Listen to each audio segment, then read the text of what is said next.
And there he is, Mr. Brandon Davis. Hey there, Bay. How are you? Good, man. How you doing? Doing very well today. Thank you for asking. Absolutely, man. Absolutely. I'm totally converted. You got a new fan, man. I'm digging the new tune, Unbreakable. Loving it.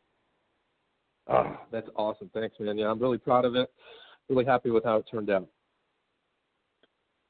Yeah, I mean, you can really, like, going back and listening to your older stuff and even, like, checking out videos and stuff like that, you can really, hear the growth and maturity of you and the band. Yeah, I'm glad that you can hear that, too. It's we've gotten a lot of that, The band's been around for a while, and, some of our older stuff we were really happy with, but it's, it's a bit older, and we've kind of grown quite a bit over the years, and, we had a few years to kind of slow some things down and, really, really hone in a sound and kind of develop it, and so that's good that you can hear that, man. I definitely appreciate it. That's awesome, man. Now it's funny, through the lovely world of Google, Googling you and Googling the band, I came across something that I wasn't seeing anywhere else, and I found out that actually, I guess you're from Oklahoma, and it's from what I'm gathering from the post I saw, you guys originally, went to L.A. for the band? Yeah, so kind of the story behind that, my guitar player, Andy Ingram, was born and raised in Tulsa, Oklahoma. I spent about 8 years there after college. I'm originally from Illinois, and had come to Oklahoma in the early 2000s, and ended up getting involved with a band that did pretty well and was signed to an indie label. We toured a lot, so I wasn't in Oklahoma that much. I mean, I'd say probably about half the time because we're obviously out on the road playing shows. But in 2010, when that came to a close, I kind of started doing my own acoustic thing under the moniker Bravo Delta, writing songs, going out to, Dallas and Oklahoma City and St. Louis and Kansas City and the surrounding areas, just kind of doing solo acoustic things by myself. And then an opportunity arose to come be a part of a side project with Marcos Curio from POD and a couple other guys in San Diego. And so I moved out to Southern California in late 2010 to work on that. And within a year, POD got back together and decided they were going to get busy again, and our side project went to the wayside. So that kind of left me back with Bravo Delta again, and I'm like, listen, I'm in Southern California, tons of musicians. I'm going to put together a band and kind of start this thing. And it was at that time that Andy Ingram was moving from Oklahoma to Los Angeles, and so I connected with him in LA, and we started writing what eventually became Bravo Delta's first EP, Sunset Wasteland. And so that's kind of just a little bit of the backstory. That's wild. Now, I gotta,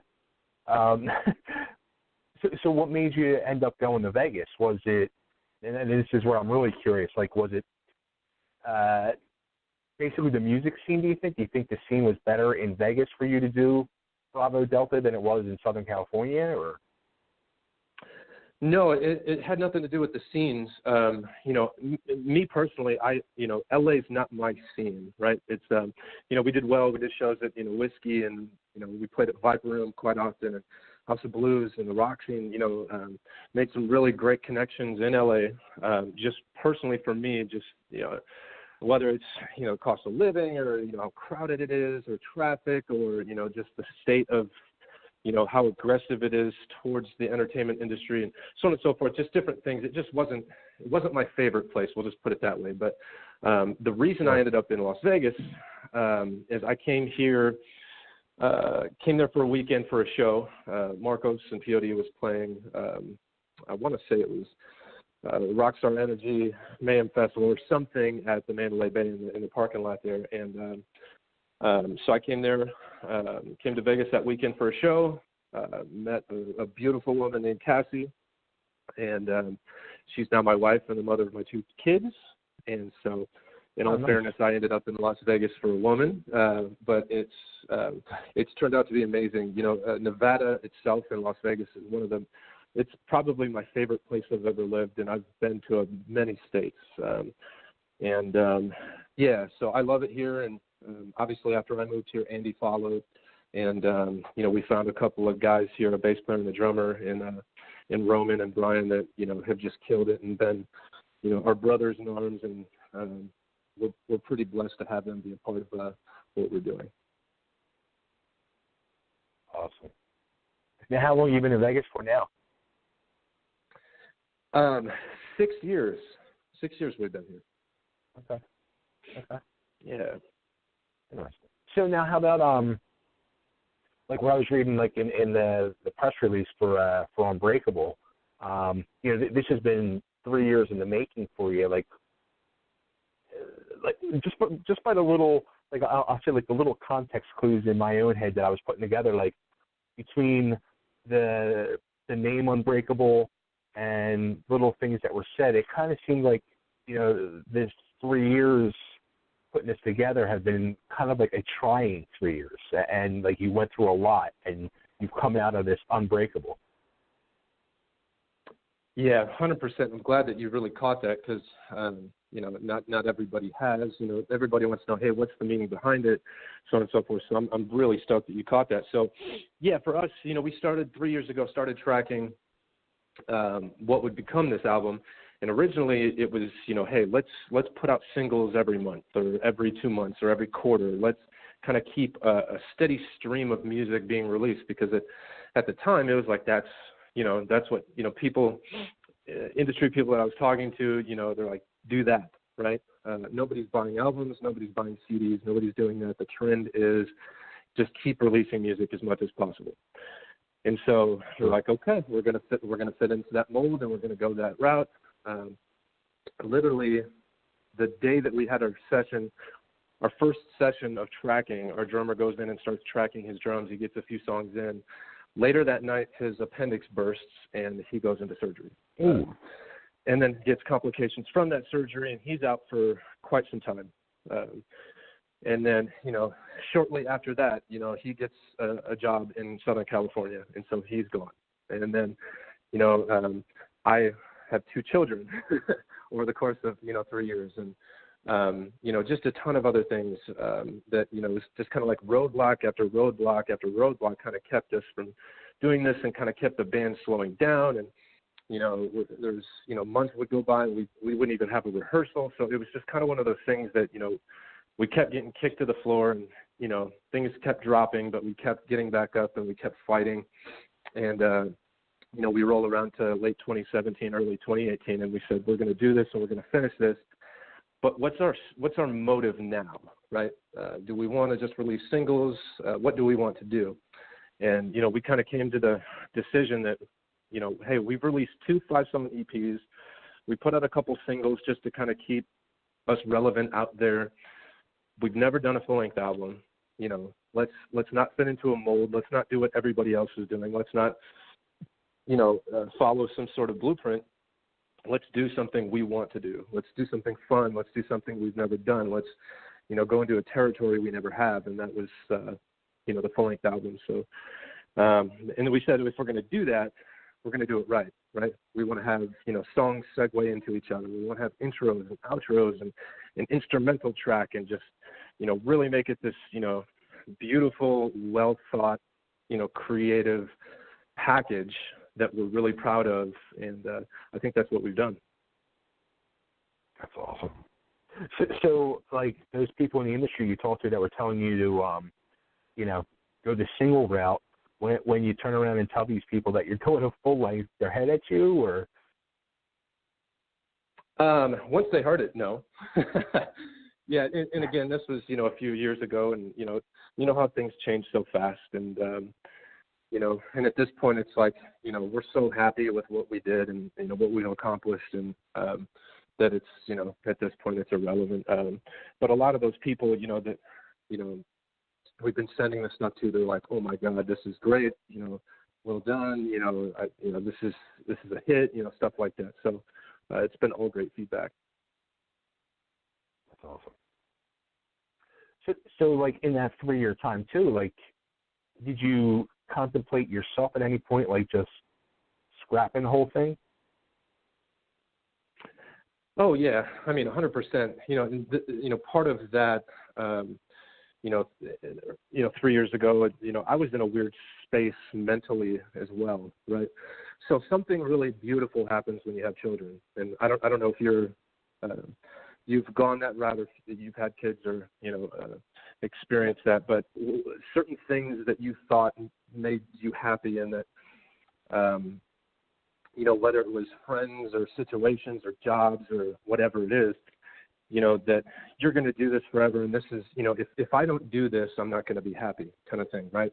And I had always thought that with music. It was like, if I don't play music or if I don't tour, or if I don't make it, if I don't, do this, I'm not going to be happy. And when I had children and I got married to my beautiful wife, I found true happiness. I found that I don't need these other things, because this is real, true happiness. I'm not saying that music didn't make me happy, because it 100% does. But, I could be okay in 50 years knowing that, that I didn't sell 1 million records or whatever it is, right? Does that make sense? And so, Right. I had this mental thing, early on, probably, 3-4 years ago, where I was kind of like, is it worth it? Is the music industry worth it? Is the business, viable? Just kind of one of those things that you kind of go through, mentally in your head as a musician, hey, do I want to pursue this or do I want to make this a career kind of thing? And so, yeah, 100%, of course, in the course of that 3 years, it's like, okay, what, is this worth it? What are we doing this for? Kind of thing. But I mean, at the end of the day, it kind of always went back to, this is our passion. This is, this is fun. This is something that we're creating. We're doing it for us. We're not doing it for anybody else, at the end of the day, 100%. And so, whether or not it takes off and, 50 million people hear it or, our 50 friends hear it, it's like, it makes no difference to us, because it's, at the end of the day, something that we've created and we're really proud of. So hopefully that answers your question. No, absolutely. Like, and is it kind of also too, like, thing like you point, like it's such a part of you, the whole Bravo Delta, musical endeavor, we'll say, that you kind of almost can't picture yourself without doing it? Oh yeah, I mean 100%. Yeah, it's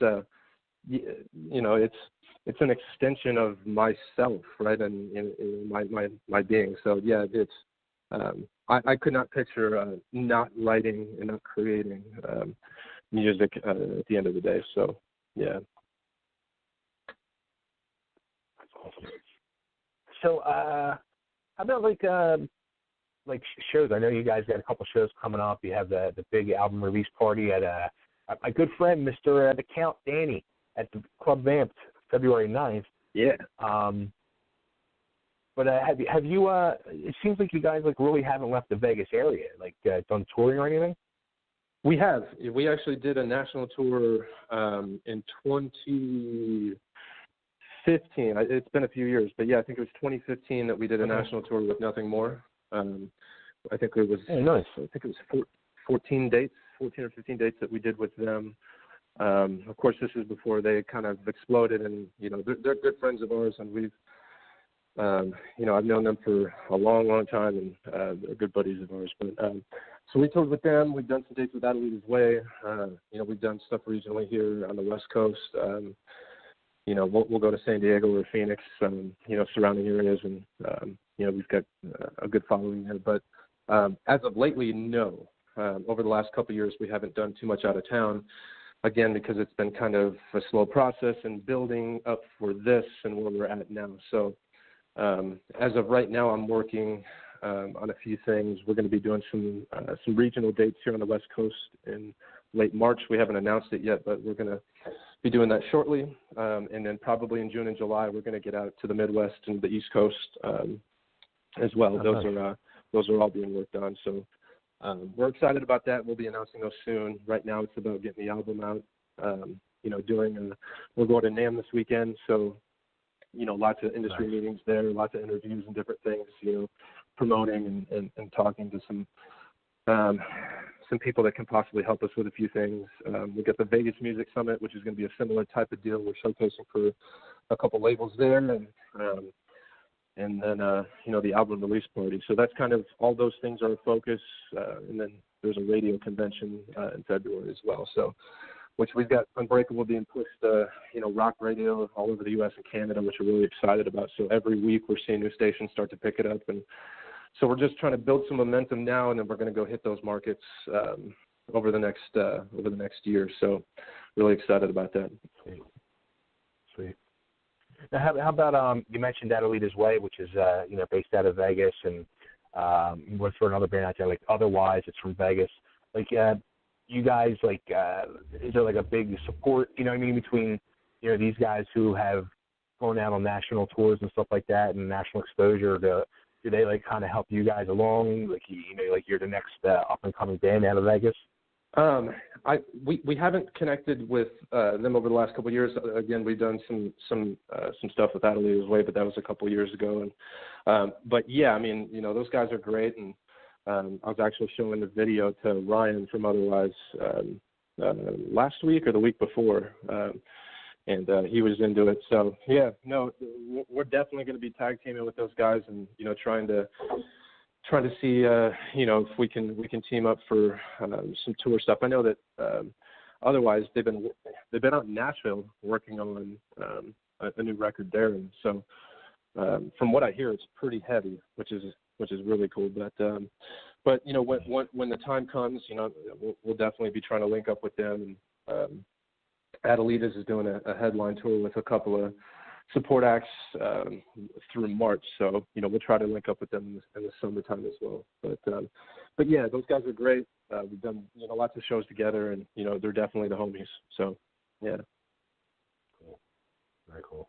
Now I saw too, you actually just recently played in December a benefit show, which Corey Taylor was part of. What was that like? Dude, that was really cool, man. I mean, first and foremost, anytime that you can kind of come together and raise, I mean, I think they wrote, it was like over $20,000 that we were, able to be a part of this event that raised, money for Star Treatments, which I don't know if you're familiar with the charity, but they, take care of kids that, are,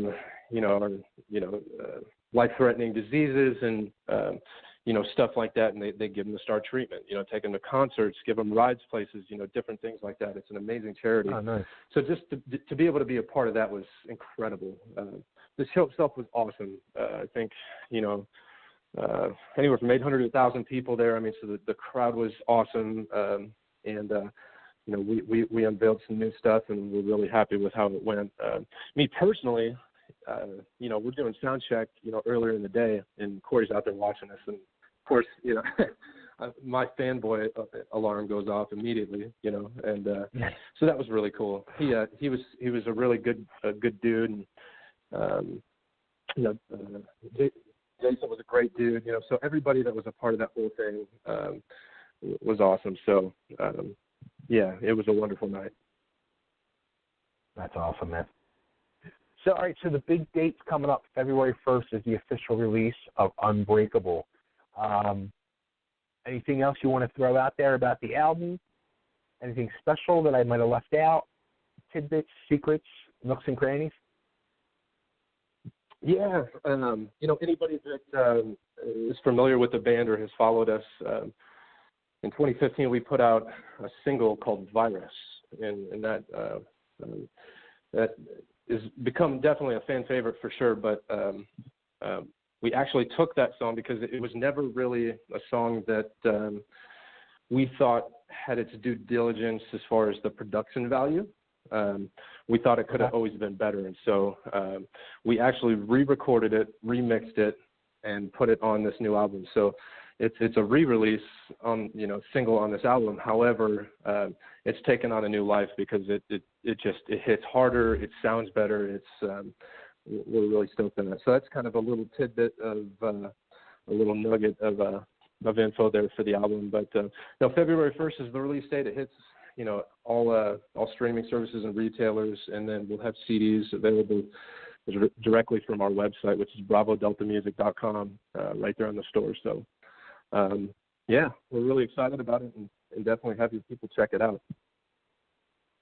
Cool. Yeah, I mean, I can't wait to hear the rest of the album. The single's awesome. I'm loving it. The video's out there.